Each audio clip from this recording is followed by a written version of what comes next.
I am Pragya and I bring to you excerpts from the current issue of Outlook, which looks at two cover stories. 1. Ground reports from 5 states going to polls through 3 vectors of identity, gender, and health. And will the outcome decide which way the wind will blow in the 2024 general elections? Second cover story continues to be on Palestine, titled From the River to the Sea.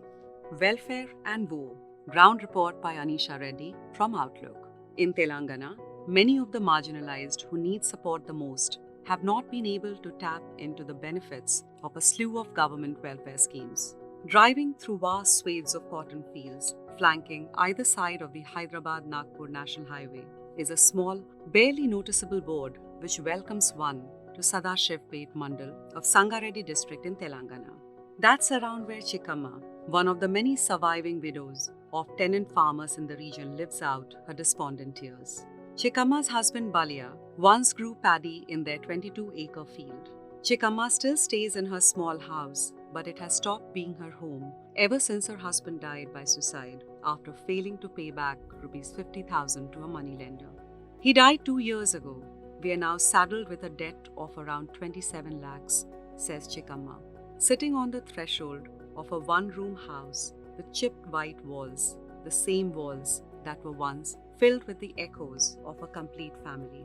Like Balya, 1 in every 3 farmers in Telangana is a tenant farmer, according to a door-to-door survey conducted by Rithu Swaraj Vedika, an independent farmers organization in Telangana and Andhra Pradesh. Its finding takes the projected total number of tenant farmers in the state to 2.2 million, double the National Sample Survey Organization's official but seemingly conservative estimate.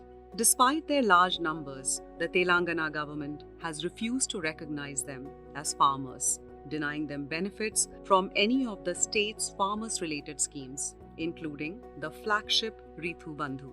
This steadfast refusal to include tenant farmers in the scheme appears to be one of the key reasons for disenchantment amongst the grouping towards the incumbent BRS government.